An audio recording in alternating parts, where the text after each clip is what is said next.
Chào anh kling ring shring. Om shring ring kling anh sao. In ring shring ka e la ring. Asakala ring. Sakala ring. Chào anh kling ring shring. Om shring ring kling anh sao. In ring shring ka e la ring. Asakala ring. Sakala ring. Chào anh kling ring shring. Om shring ring kling anh sao. In ring shring ka e la ring. Asakala ring. Sakala ring. Chào anh kling ring shring. Om shring ring kling anh sao. In ring shring ka e la ring. Asakala ring. Sakala ring. Chào anh kling ring shring. Om shring ring kling anh sao. In ring shring ka e la ring. Asakala ring. Sakala ring. Chào anh kling ring shring. Om shring ring kling anh sao. In ring shring ka e la ring. Asakala ring. Sakala ring. Chào anh kling ring shring. Om shring ring kling anh sao. In ring shring ka e la ring. Asakala ring. Sakala ring. Chào anh kling ring shring. Om shring ring kling anh sao. In ring shring ka e la ring. Asakala ring. Sakala ring.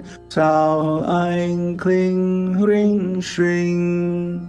Om shring ring kling anh sao.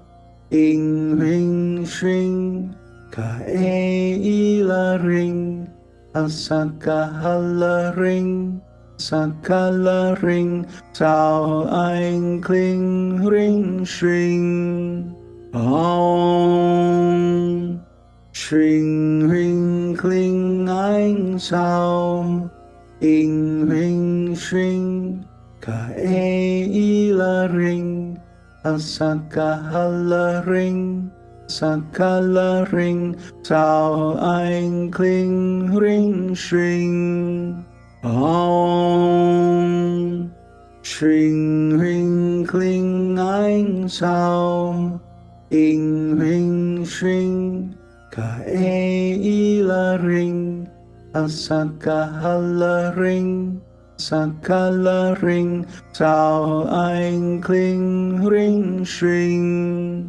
Om shring ring kling anh sao. In ring shring ka e la ring. Asakala ring. Sakala ring. Chào anh kling ring shring. Om shring ring kling anh sao. In ring shring ka e la ring. Asakala ring. Sakala ring. Chào anh kling ring shring. Om Shring ring kling ánh sao, in ring shring, ka e la ring, asakala ring, sakala ring, sao anh kling ring shring. Om Shring ring kling ánh sao, in ring shring, ka e la ring, asakala ring, sakala ring, sao anh kling ring shring. Om Shring ring kling ánh sao, in ring shring, ka e la ring, asakala ring, sakala ring, sao anh kling ring shring. Om Shring ring kling ánh sao, in ring shring, ka e la ring, asakala ring, sakala ring, sao anh kling ring shring. Om Shring ring kling ánh sao, in ring shring, ka e la ring, asakala ring, sakala ring, sao anh kling ring shring. Om Shring ring kling ánh sao, in ring shring, ka e la ring, asakala ring, sakala ring, sao anh kling ring shring. Om Shring ring kling ánh sao, in ring shring, ka e la ring, asakala ring, sakala ring, sao anh kling ring shring. Om Shring ring kling ánh sao, in ring shring, ka e la ring, asakala ring, sakala ring, sao anh kling ring shring.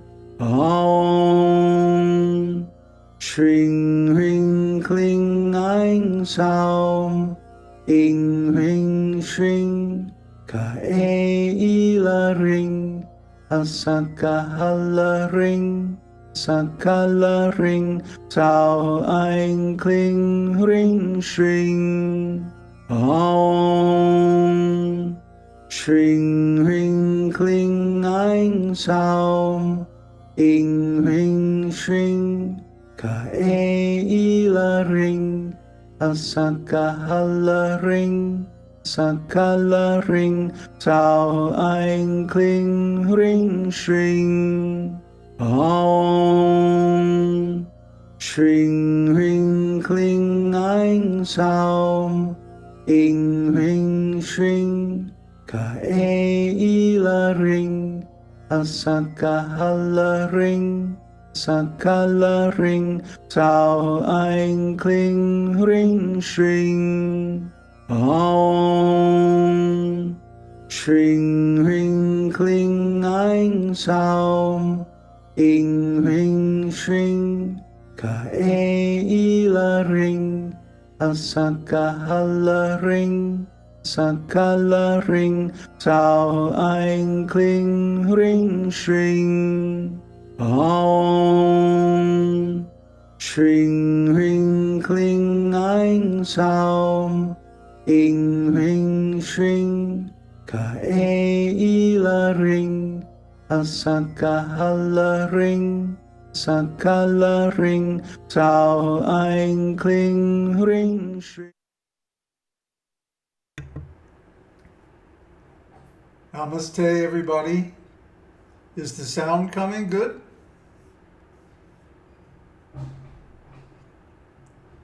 Sound and picture okay?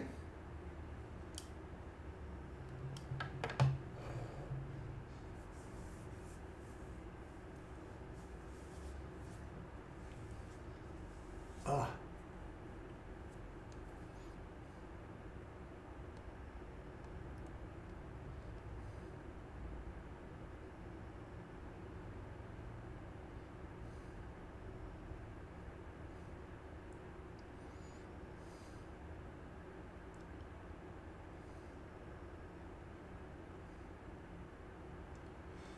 Good.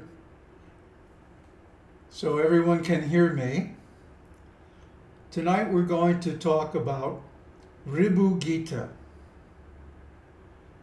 You notice last night I did a Zoom call with Richard Clark, and we talked a lot about Ribhu-gita, and today I did the first part of a behind the scenes behind the scenes video on how we made the musical selection from Ribhu-gita, the introductory verses or invocation verses. So I don't know if you've seen it, but some time back we did a whole series of readings from Ribhu-gita. And in those days, I thought it was something, kind of very heavy and esoteric and intellectual and all of that. But since then, I've changed my opinion. And especially after going through these introductory verses, because the traditional raga, or the tune for these verses, is Bhupali. And Bhupali is just full of joy. It is the most harmonious raga, musically speaking. It has no dissonance in it at all. So Bhupali is the raga of cosmic perfection, the dance between Shiva and Shakti, yin and yang, the male and female forms of God. And so Bhupali sets the mood for the whole piece. And that means it's light and joyful and blissful, with not a trace of darkness anywhere. So this is Ribhu-gita. Gita means a song. So really it should be sung rather than spoken as prose. It should be sung, and the Sanskrit poetry is exquisite. 19 syllables per line and 4 lines in each shloka. So this rhythm, special meter that it is sung in, is symbolic of a lion, playful lion in the jungle, lunging forward. You know how cats do? So it's not at all heavy and serious. Rather, it's very light and joyful, and actually is the key to liberation from all sorrows. So let's see if there are any questions.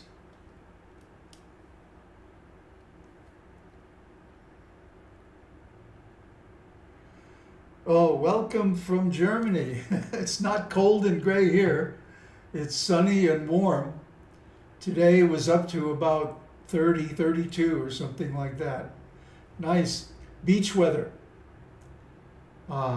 We just had a bunch of rain, but that's over now. And the weather is just perfect. So we're looking forward to more of that good weather through the tourist season, which is the next 3 months or so. Come on down. So are there any questions about Ribhu-gita? Let's try to keep it on the topic.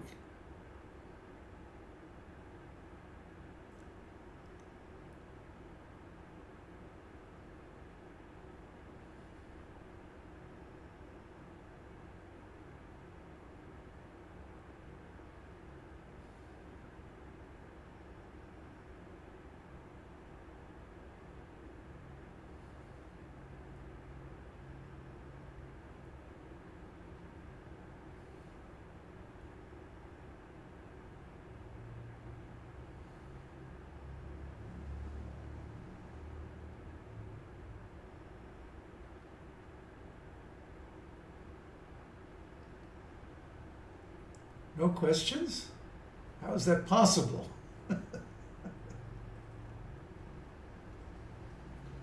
I'm not going to lecture.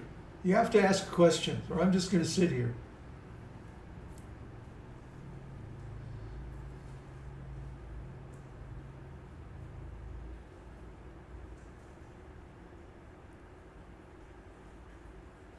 Explain the meaning of what?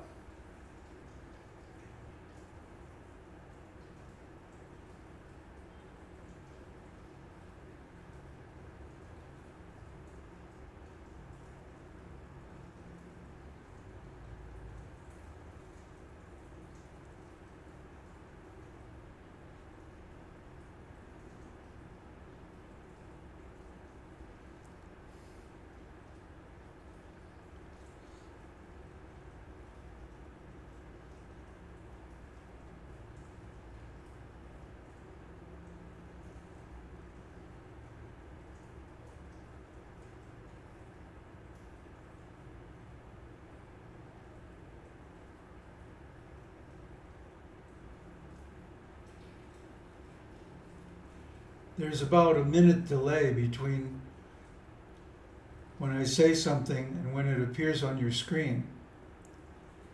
So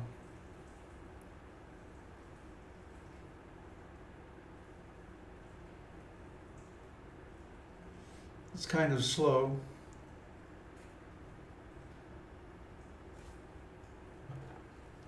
What is this?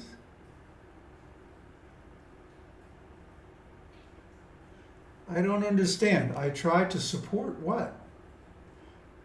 You want me to explain the meaning of what? You have to supply enough context. I'm not a mind reader.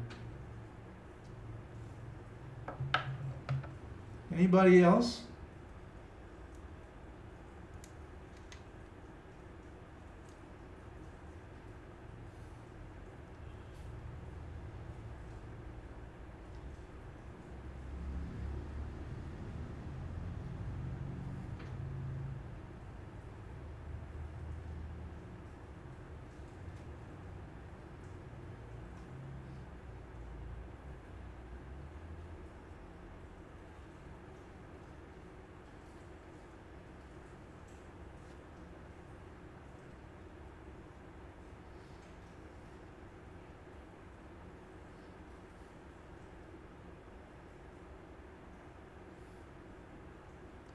I'm waiting for questions.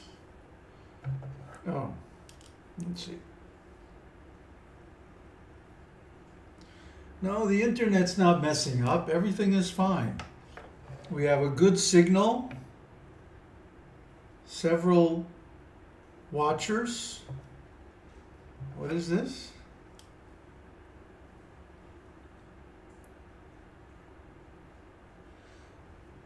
I don't understand how Shakti is everything, even Shiva. Well, she's not Shiva, but she's Shiva's form. Try to understand. There is a difference between a being and the being's form. The form is not the being. The form is simply the outer external aspect. So Shakti is the manifestation. She is the universe and everything in it. Shiva is the essence, the awareness, the unconditioned non-dual awareness of awareness, unbounded, undifferentiated, without qualities, without names, without form. Shakti is name and form and qualities and boundaries and all of those things that are conditioned and limited. So you see, they're just opposite. That means all the forms of all the gods and goddesses are actually her. The example I like to give is that after a rainstorm, there are many small puddles. If you have animals, they make hoof prints, like cows or horses. They make little footprints, little small puddles like that. But when the sun rises or the moon rises, it's reflected in all of them simultaneously. So Shiva is the primordial awareness, the objectless awareness, non-dual awareness. Shakti is consciousness, which is dual because it has an object. And so she is both consciousness and its objects. Just like the sun is reflected in the puddles, consciousness is reflected in all the objects. So she is the manifestation. She is the universe. She is you and I. She is everything. There's nothing apart from her that is manifest. Shiva is unmanifest. And he's the source of everything, even Shakti. Is that clearer now?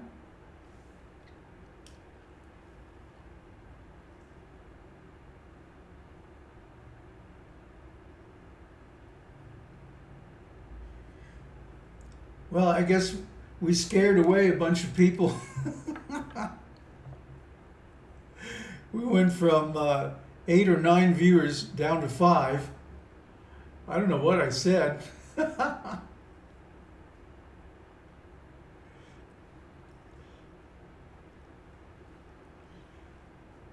Yeah, if there's some internet problem, it must be on your end, because on our end here, it's fine. We have a good high data rate, green board. YouTube is happy. It says excellent connection. So maybe you're having trouble on your end. Oh boy, a big question. Who is this? Let's see. Alexander.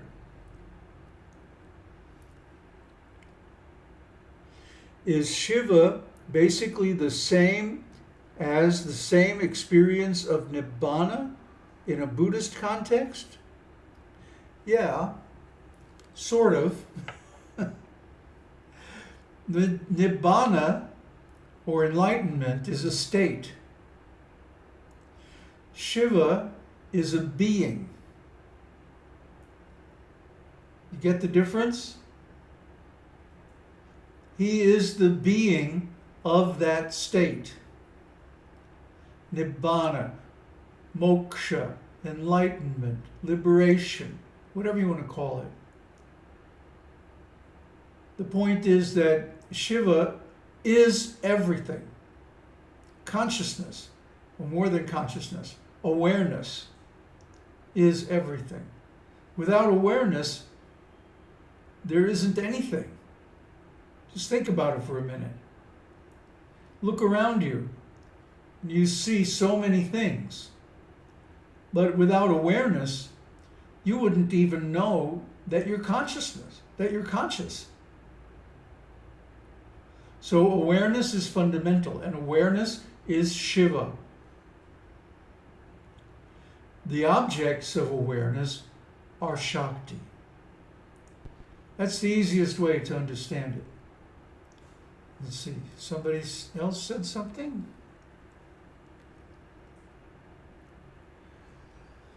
Oh, Shakti is also beyond the mundane. See, Shiva is called a Nirguna Brahman. Brahman without qualities. Shakti is called Saguna Brahman. Brahman with qualities. So they are both beyond the mundane. They are both Brahman. But the difference between Shiva and Shakti is the fundamental duality. The fundamental difference from which all other differences are derived. So try to understand it this way. Shakti is the quality of everything we perceive, and Shiva is the essence. Is that clear? Let's see, somebody else said something.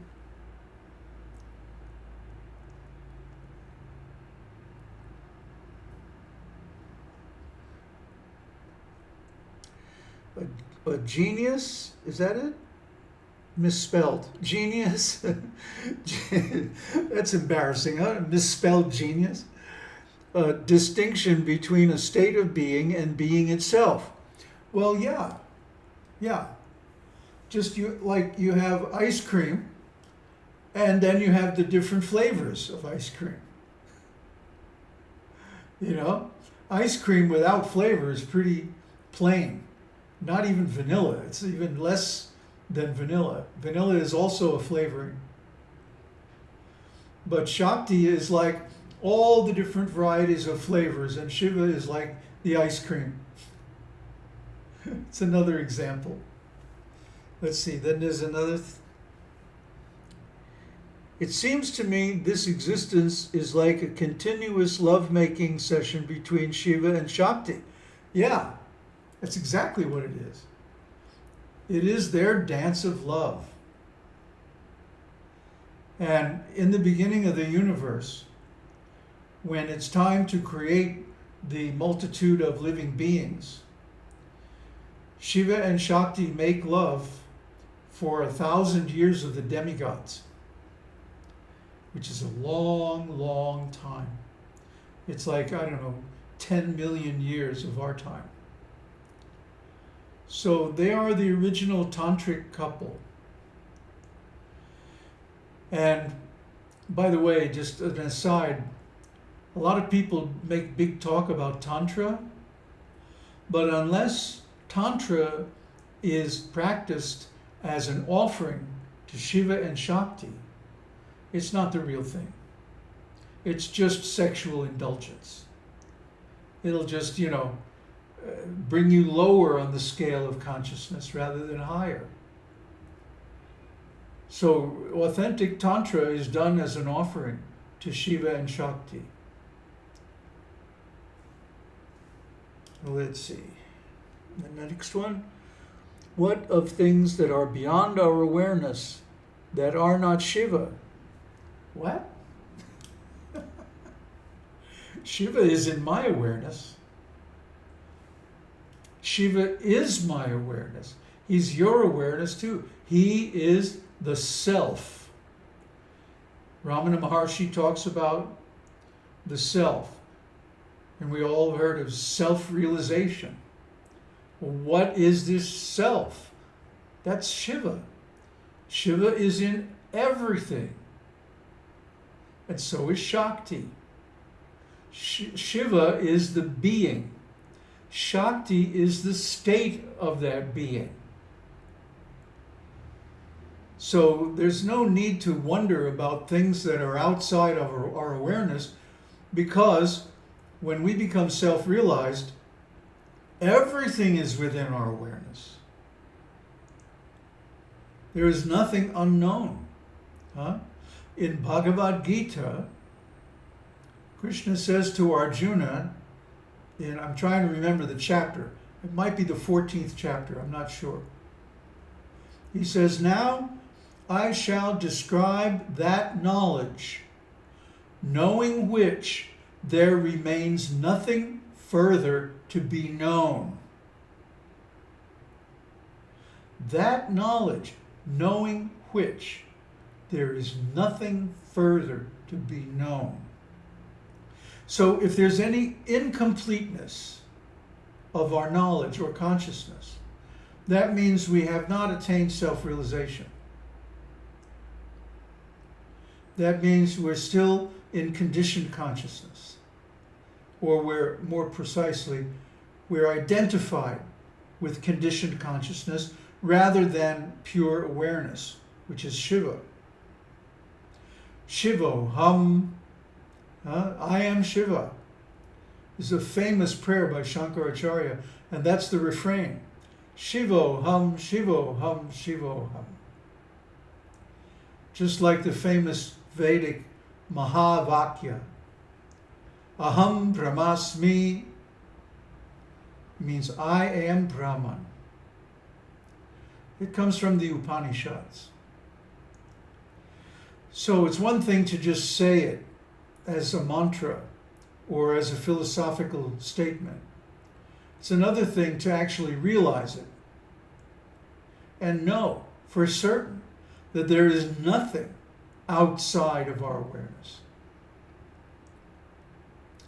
The Ishopanishad invocation begins Aum Purnamadam Purnamabdha Purnameva Vashishyate Purnameva Vashishyate Purnasya Purnamadaya Purnam Eva Vashishyate. Aum, Brahman, is Purna, complete. So when we realize Brahman, we become the complete. There's no incompleteness. There's no more boundaries, no more edges, no more unknowns. Nothing more beyond. There's a famous description of the Buddha. Gate, gate, paragate, parasamgate, svaha. Gone, gone, gone beyond. Gone beyond, beyond. Huh? This is the Bodhisattva. That he is so gone. There is no more beyond. That's complete knowledge. That's Purna. Purna means complete, full, all-encompassing, all-knowing. That's self-realization. So, there's more questions. Got on a roll there. Hi, Nick. Let's see. I know this is all a bit of topic. Or maybe you mean off topic. But can you tell me how to get more in touch with the Divine Mother? After feeling connected to an Abrahamic father, my whole life is a bit awkward to switch up. Well, you chant her mantras. We have a whole long series, which is still incomplete, on Lalita Sahasranama. There's 1,000 names. You can download the document. There's a link in every, or just about every video in that series. You can download the complete Lalita Sahasranama, and then you have 1,000 names. Is that enough? So just chant those names, and she will respond. This is the magic. This is the mystery of mantras. That when you call out to God or Goddess using their names, using the esoteric formulas given in the scriptures, they respond. Huh? And it's not you. It's not imagination or projection. It's real.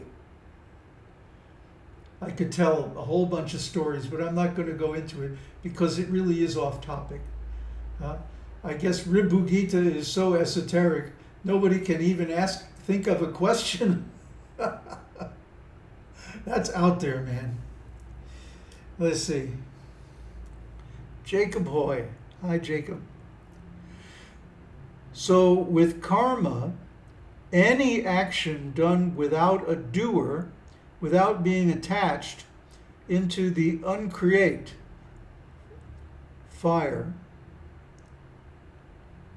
what's the point? It's not complete.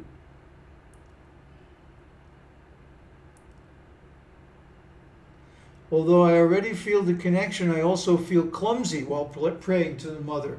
Well, there's no need for that. She's your mother. And she is really a cool chick. She is very fun-loving. She's so compassionate. Huh? Her desire is that every living being should attain enlightenment. And she arranges the whole creation so that it's possible. She creates all the laws of nature and laws of karma that govern everything and everybody. And it's all designed in such a way as to bring us eventually to enlightenment. It just depends on us, how quickly we're willing to surrender. So if there's any feeling of awkwardness, you have to look into it. You have to see where that's coming from. Maybe you have, I don't know, some traumatic issues related to mother or something like that. Tell me about your mother. No, I'm not going to head shrink you, don't worry. But she is everybody's mother, and she has that mood. You know, mother's always willing to forgive. So just approach her with humility and beg for her grace, and you're sure to get it. So, questions. Let's see. Ben says, I get how I can clean my karma, but how can I stop producing any new karma? I suppose it is by doing nothing, but how can I put that in my daily life practice? Good question. Offer the results of all your activities in sacrifice to God or Goddess, Ishtadevata, your favorite form of God, whatever that is, whoever that is. So, in other words, don't do things for yourself.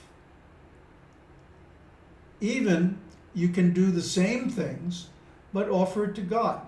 Like, I love to play with technology. Huh?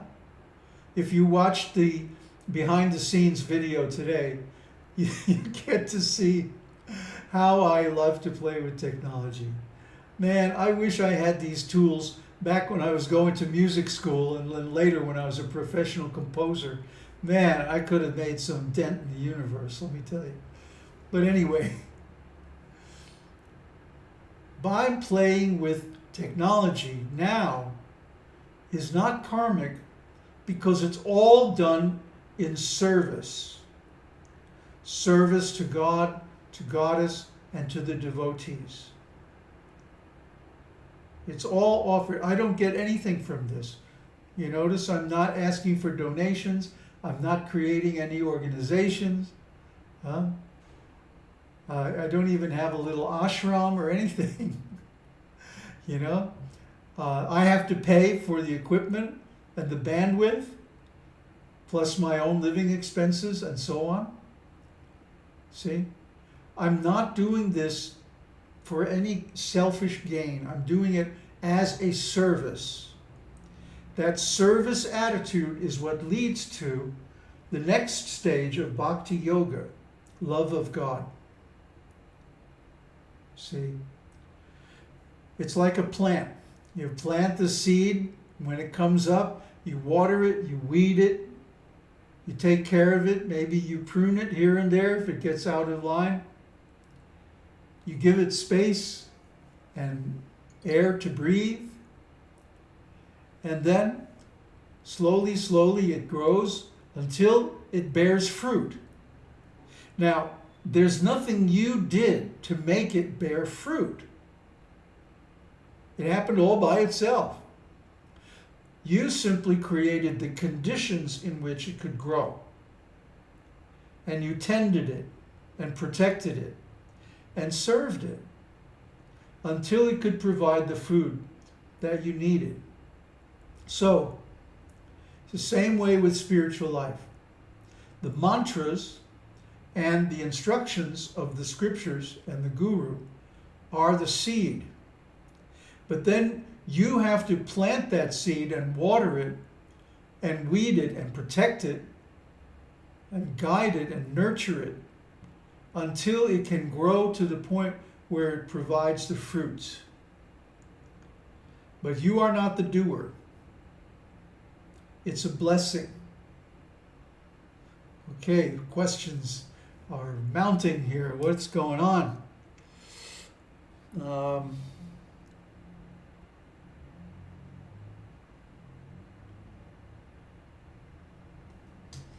Everyone must act according to qualities acquired from the modes of material nature. Therefore, no one can refrain from doing something, not even for a moment. So you can't escape by doing nothing. That's true. I mean, just try it. You sit in a silent, dark room and do nothing. Let's see how long you can hold out. But actually, you're still doing something. You're thinking, you're feeling. You're aware that you're sitting in a dark, silent room. And you have thoughts about that. And after a few minutes of doing nothing, the mind starts to jump all over the universe. Isn't it? That's why most people's so-called meditation is just a show. It's not meditation at all. You're trying to fool yourself or fool others into thinking that you're meditating. But thinking is not meditating. When thinking stops, that's the beginning of meditation. But how do you stop thinking? Well, you have to fix the mind on something. But how do you fix the mind? Because the mind is very mercurial by nature.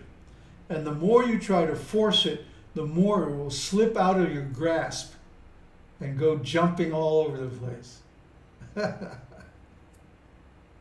So you have to trick the mind by forming a relationship with God as the all-attractive.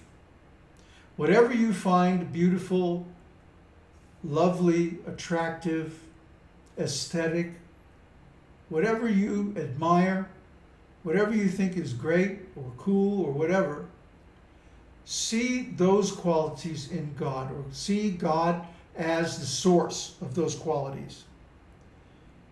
And that, combined with development of service attitude, which is like watering the plant, will eventually yield the fruit, which is love of God. And then that can develop further into actual meditation, when the mind becomes so attracted by the beauty and awesome good qualities of God or Goddess, then it becomes controlled automatically. It wants to think of God. Just like if you give a monkey some fruit, it stops jumping around and eats the fruit. So you feed the mind with impressions based on the scriptures, mantras, and your own personal service. That, over time, will mature into the higher states of yoga.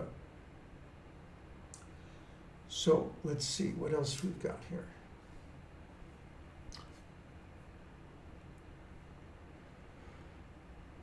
Dealing with toxic women makes it hard for me sometimes. I can't watch the news because they always have some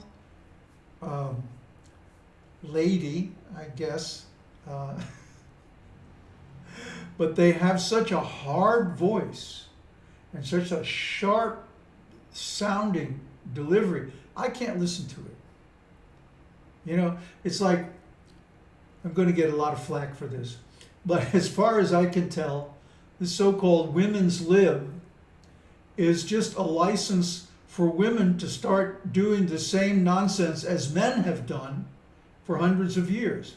And it begins with hardening the heart and sharpening the mind and arguing and, you know, criticizing and all this stuff. I don't think that's feminine at all.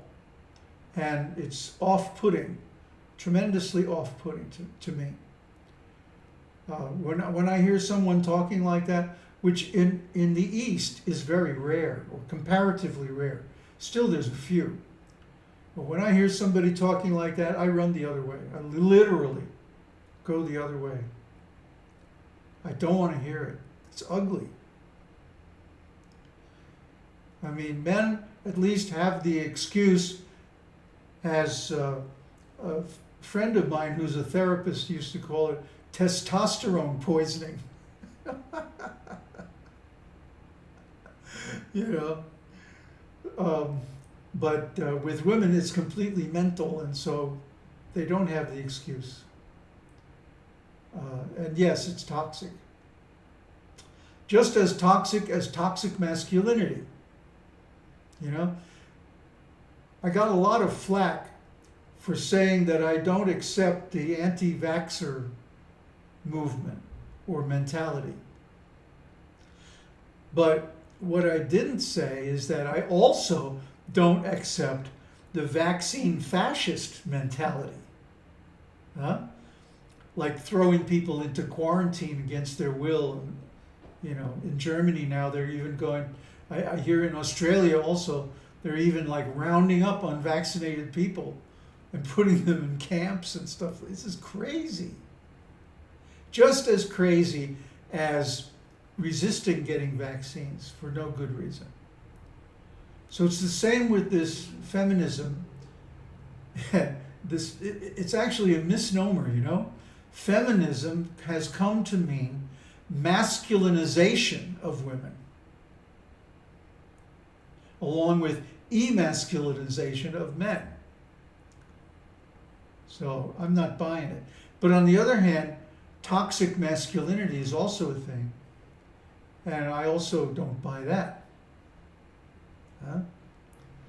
After this, let's go out and have some beers, you know? It's bullshit. Okay. So let's see. Can you give a brief explanation of the difference, I guess, between Devi Bhagavatam versus the Krishna Bhagavatam? I'm thinking of putting the Krishna one down. Would you also recommend the Ribhu-gita over the Krishna one? Bhagavad Gita, you mean? No. Each scripture has a specific place and importance and use on the path. For people in dualistic consciousness, the Srimad Bhagavatam is the ultimate. For people who are in Vaidhi Bhakti, rules and regulations, Dvaita Vada, Karma Yoga, this is the ultimate scripture. And the Devi Bhagavatam, which you can download and read from any one of our series on the Devis, is simply the feminine counterpart of that. But the difference between the two is that the Devi path may be dualistic on the outside, but it's non-dual on the inside. And I suppose the same is actually true of the Srimad Bhagavatam, but it's much less obvious, much harder to realize, especially because the commentary is so forcefully dualistic. And also Bhagavad-gita, again, is on the dualistic platform, Karma Yoga, Dvaitavada, Jagrat consciousness, and the Ribhu-gita is on a much higher level. Ribhu-gita is for those who already know that non-duality is the ultimate, and who are ready to do the process, to realize it. So, when you are ready for Ribhu-gita, you will automatically lose your taste for Bhagavad-gita. When you're ready for Srimad Devi Bhagavatam, you'll automatically lose your taste for Srimad Bhagavatam. See? Until then, you should keep studying them, because obviously they came to you for a reason. You know? Don't try to jump ahead or jump up beyond your actual state of realization. That's how people get messed up. That's how people fall down, sometimes violently, into lower states and get all kinds of karmic problems. So let's see. I'm not keeping up with the questions very well here. What's next? How can I offer the results of my actions as a sacrifice to God? Well, we've gone over that in previous series. There's one series called Authentic Karma Yoga, and there's another series called Spiritual Nourishment. If you look up those series, playlists on YouTube, they're full of detailed instructions, mantras, paraphernalia, rituals, prayers, all kinds of facility for making offerings to God. Okay? If you have a real spiritual teacher, and if you are a real disciple, and you actually approach your teacher for instruction, the teacher will show you all of this. So that's how I learned it. Let's see. Alexander, how do we honor the feminine inside of us, though, especially as men? I have a feeling that the feminine inside of me is wounded. SK? I don't know what that means. Oh, somehow. Okay. Well, the Western culture in general, and business culture in particular, emphasizes the masculine at the expense of the feminine. We are all trained from the first day of school, or even before that, to look outward through the senses and think of ourselves as the doer, to identify with the body and the senses and the identities and nomenclature, like our name, our family, our country, our religion, and so on, which are just labels. And that, you have to go out there and seize the day, right? You have to take the initiative. It's all very masculine oriented. And of course, that has its place.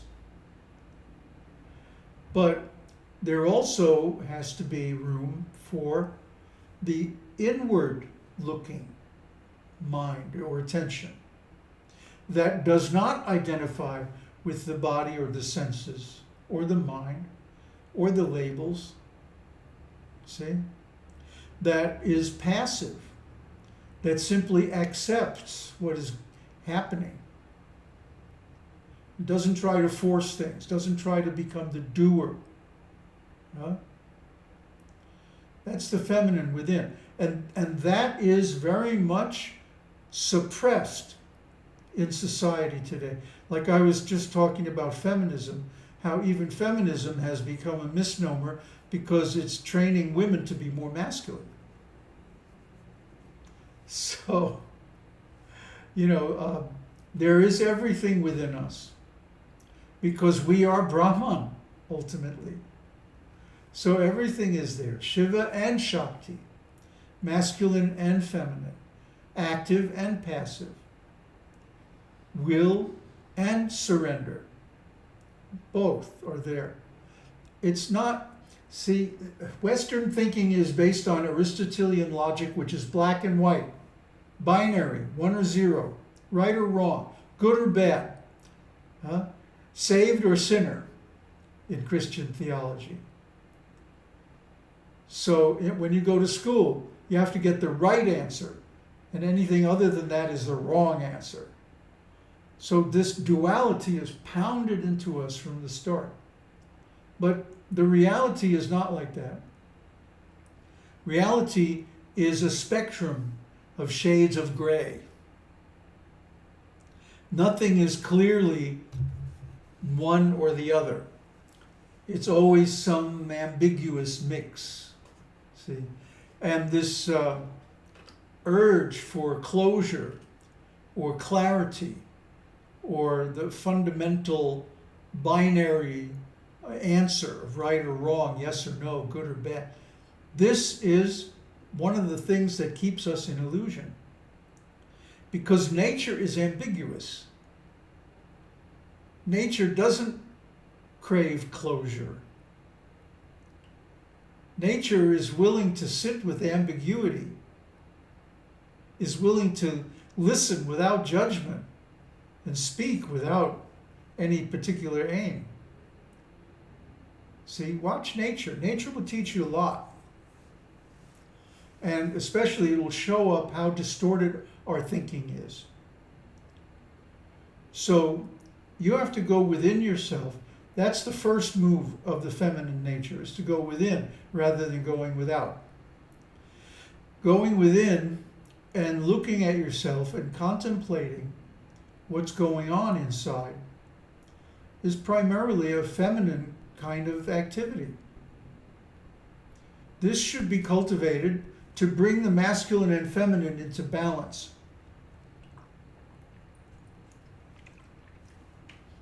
Otherwise, the culture is going to condition us to be hyper-masculine.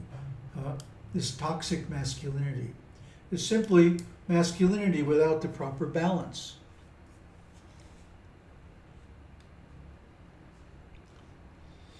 I like that ethics of aesthetics, do what is beautiful. Yeah, do what is beautiful. Yeah. Now, the thing is, people have very different ideas of what is beautiful. And this gets into an area of spiritual knowledge called rasa tattva.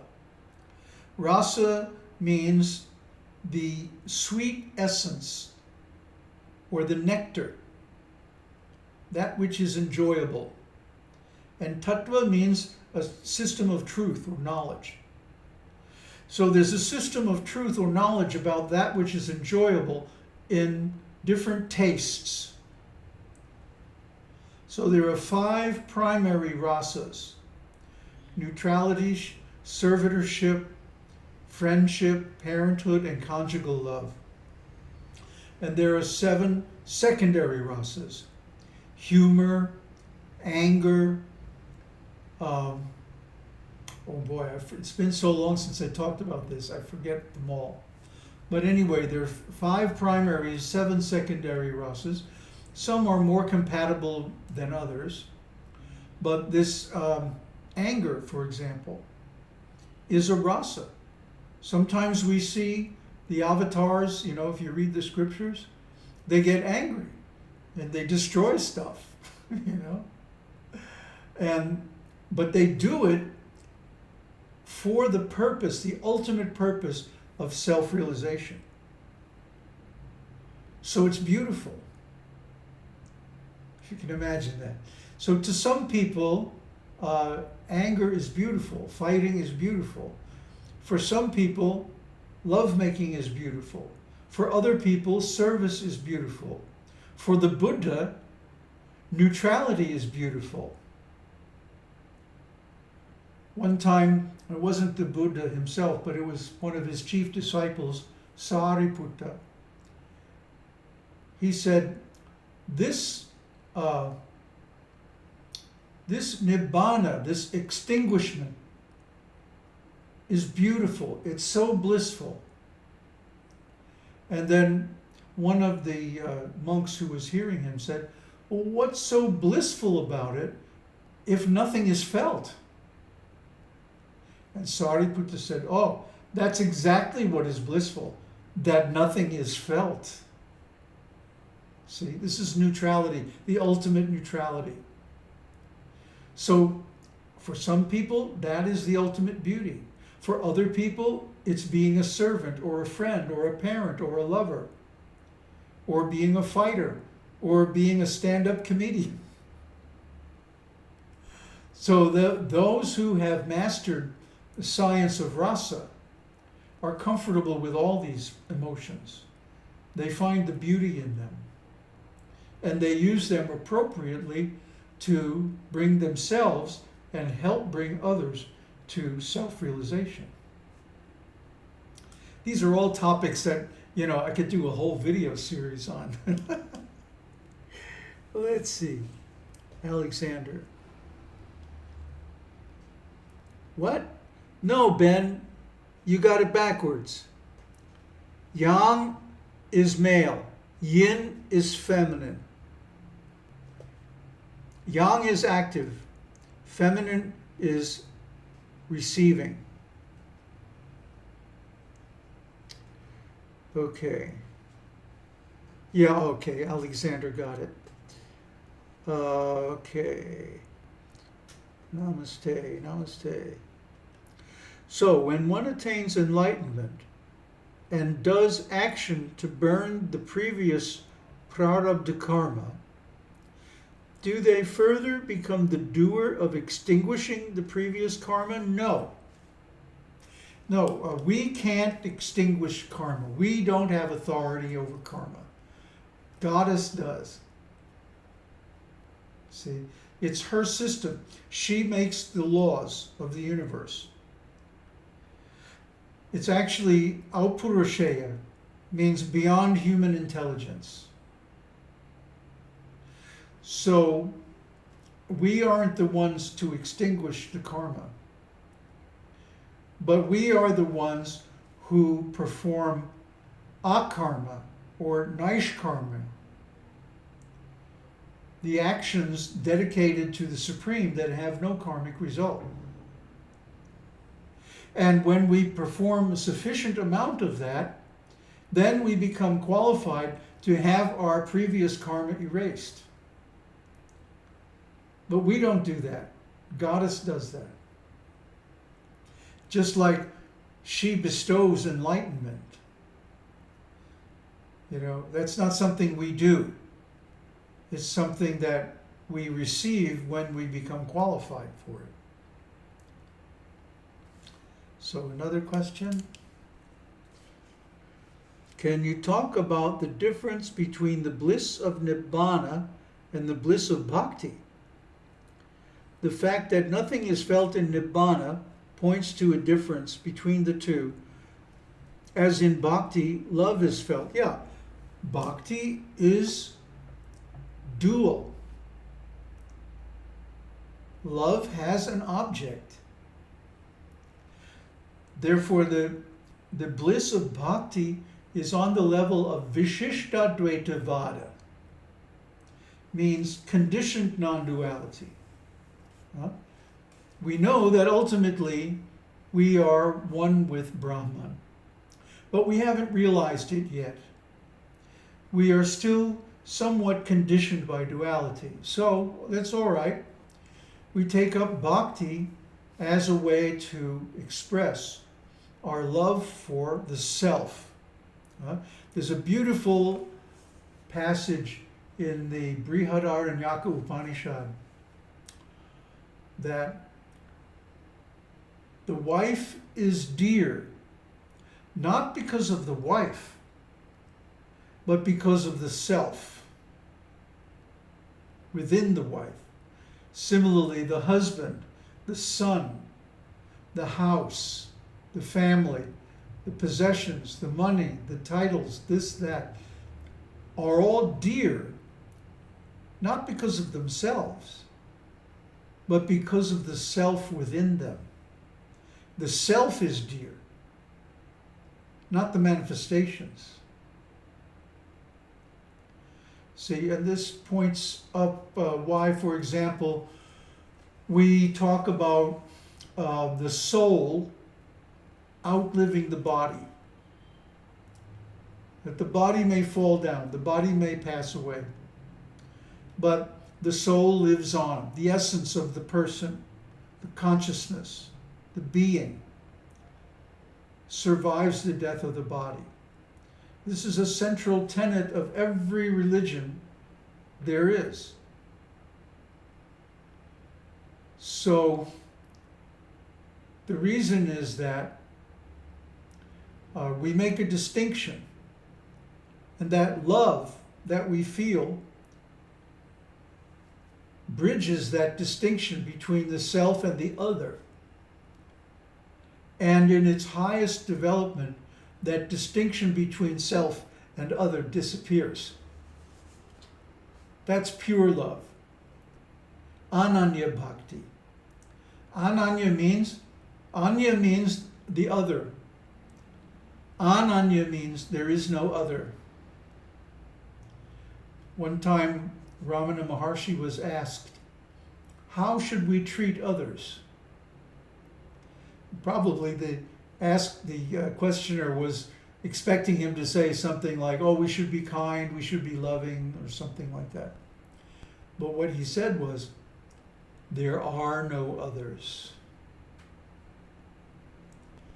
There is only the self. And this is the central point of Ribhu-gita. There is only the self. Everything else only appears to exist. It's Maya, that which is not. So when we develop this highest form of bhakti, Ananya bhakti, then meditation happens automatically and self-realization is within our grasp. Huh? So let's see, not to miss. Any questions? Nestor, how do we know that Brahma Granthi, Vishnu Granthi, it's been left behind? Oh boy. Well, first you have to know what they are. Brahma Granthi means attachment to the body, attachment to pleasurable physical sensations. It's located just above the solar plexus, between the solar plexus and the heart. Most people live their entire lives below the Brahma Granthi, isn't it? This is what we call pashu, animalistic humans. They have no yoga, they have no connection with God. They only know the physical senses, physical activities, and physical pleasures and like that. But when someone penetrates the Brahma Granthi, then they start to experience something beyond. The heart begins to open. They begin to speak because the two chakras between the Brahma Granthi and the Vishnu Granthi, the two chakras are the heart chakra and the throat chakra. So the heart begins to open to spiritual emotions, and the person begins to speak of spiritual things. And because that way, these chakras are now free to develop. The energy can flow. It goes through the Brahma Granthi and develops and opens the higher chakras, the heart and the throat. Then the Vishnu Granthi is just above the throat chakra. And this represents attachment to a certain emotion. This is, again, gets into rasa tattva. That people have an attachment to a specific feeling or emotion. Some people like neutrality, some people like servitorship, some like friendship, parenthood, conjugal love, or so on and so forth. So, because this is such a deep attachment, one develops a relationship with God in that particular mood. And the bhakti yogi, when they leave the body, can go to a higher planet to be with their Ishta Devata in the mood that is typified or exemplified by this Vishnu Granthi. But then, when one goes beyond the Vishnu Granthi into the Vivartavada, into the third eye chakra, then one drops this attachment to a particular emotion. Although, of course, it's still perceived as pleasurable, but it's not an obsession anymore. It's not an ultimate anymore. One sees beyond it. One sees beyond individuality. One sees that there is a ground which is perfectly transcendental, not subject to any conditioning or quality. This is the beginning of meditation.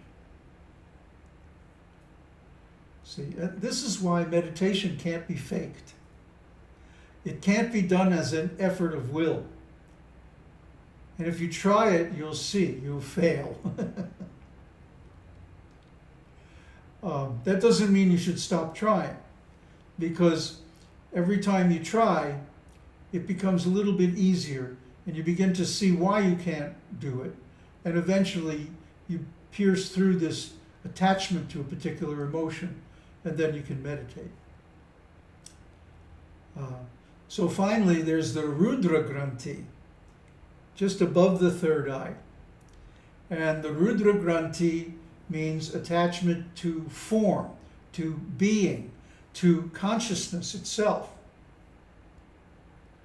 So yes, when you go beyond the Rudra Granthi, you go beyond even consciousness. This is a very advanced topic. We talk about it in the series on Ramana Maharshi's books, Uladu Narpadu. Okay, so if you're interested in that topic, you should go watch that series. Let's see, any more here? Can you say more on humor or rasa? It is so rarely discussed in holy books and even frowned upon, but such a huge part of our lives. Yeah, absolutely. I did make a series on rasa. What is it called? I think it's called Bhava Tattva or something like that. I think the word bhava was definitely part of the title. Because bhava means the manifestation of rasa. See, when a person attains rasa, they become ecstatic.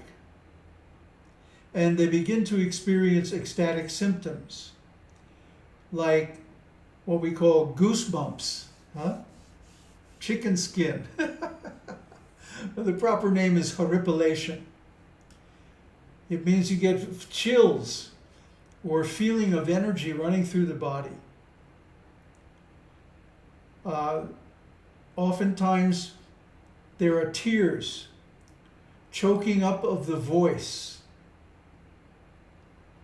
or breaking of the voice.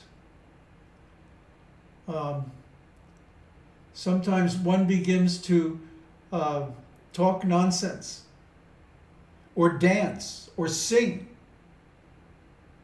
or write poetry, or make some kind of art, devotional art.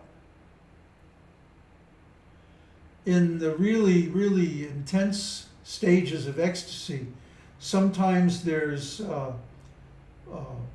faltering of the heartbeat, perspiration, copious perspiration. Even one can become stunned, like fainting. And of course, the ultimate symptom of ecstasy is death, leaving the body completely. Not out of pain, but out of too much ecstasy. This is rasa.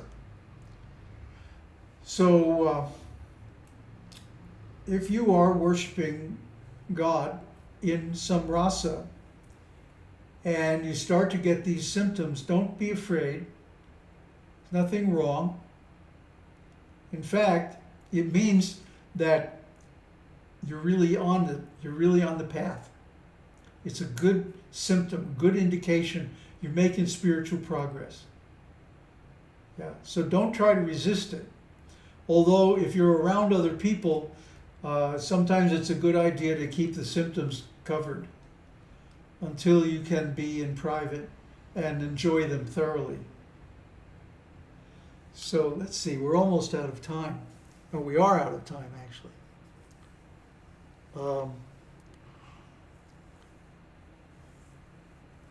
Do you agree that attachment to the bliss is one of the biggest obstacles to full realization?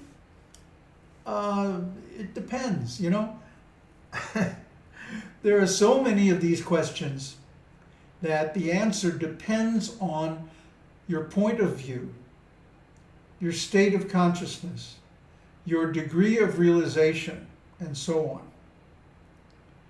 Especially in the beginning of the path, at the interface, or the sandhya, the joining between karma yoga and bhakti yoga, the bliss is absolutely necessary ingredient to further progress.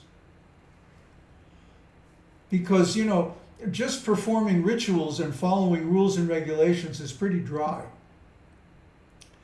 So we need that bliss to spur us onward, and especially to focus the mind. Because like I said, the mind tends to jump all over the place. And the only way it can be focused is by beauty, by attraction. Spontaneous attraction to something beautiful. So that's rasa. That's duality. And it's okay that it's duality. It's conditioned duality. Vishishta Dvaitavada. Try to understand. Svapna consciousness, dream consciousness. See, karma yoga is done in Jagrat consciousness, waking consciousness, in which the world, the body, the ego, the mind appear real. Bhakti is done in dream consciousness,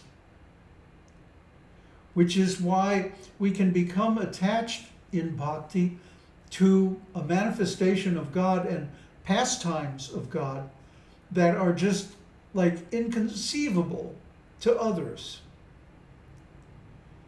I don't want to get into a whole digression, but one's rasa with God should be completely original. It should not be simply a copy of something you read in a book.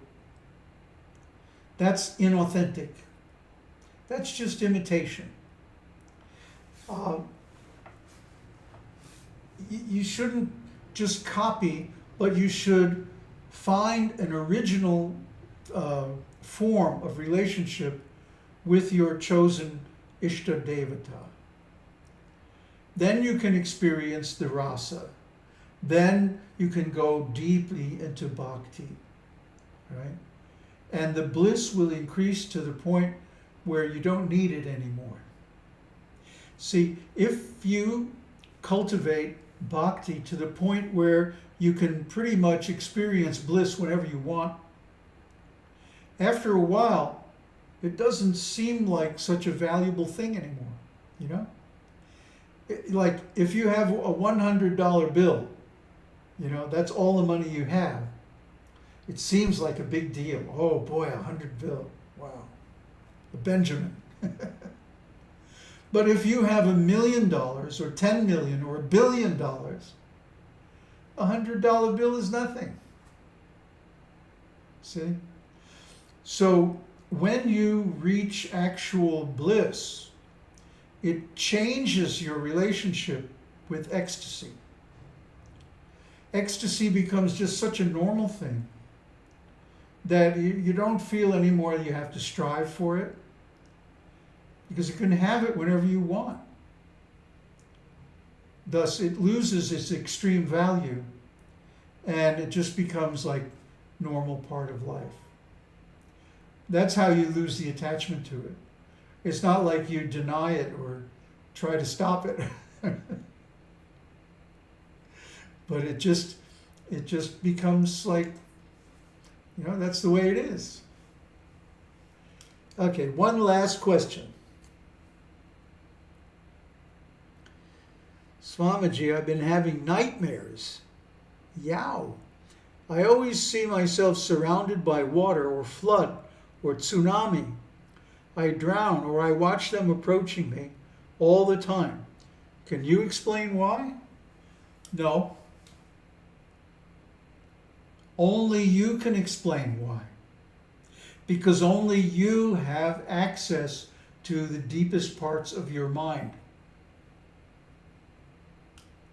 But I would say, you know, just off the top of my head, it sounds like you're afraid of being overwhelmed. You're afraid of ecstasy. You're afraid of rasa. You're afraid that the world is going to, you know, give you some kind of experience that you can't handle. Or the God is going to, you know. You have to look into this in yourself. I'm just guessing. It doesn't mean anything. Don't take it serious. But if I had a dream like that, that's what I would think. Especially if it repeats. You know, to have a nightmare once or even twice, you know, it's no big deal. But if it comes regularly, like, dude, go see a therapist. Okay. When I'm in deep meditation, I get very strong waves of chills originating from my spine and flow out through my head. Sometimes I tear up. Well, I just explained that, didn't I? That's rasa, that's bhava, ecstatic symptoms. Okay, so we've reached the end of the hour. Thank you very much. I really love these live streams. Gives me a chance to interact with you all. And the exchange of energy is very enlivening.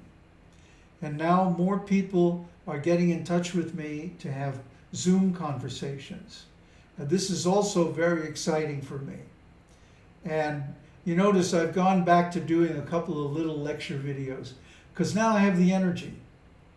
Now I feel like we're more in touch and I have a better insight into what you're thinking and feeling. And that really helps me to make the other kind of videos. And have a confidence that I know who I'm speaking to. So again, thank you very much. Same time, same station, next Saturday night. Well, it's night here. I don't know, in California, I guess it's early morning. In Europe, it's in the afternoon. But please join us again. We'll be doing this every Saturday, unless there's really bad weather and the wireless internet isn't available, in which case I'll make an announcement beforehand. So see you again next week. Aum Tat Sat. Aum Shakti Aum.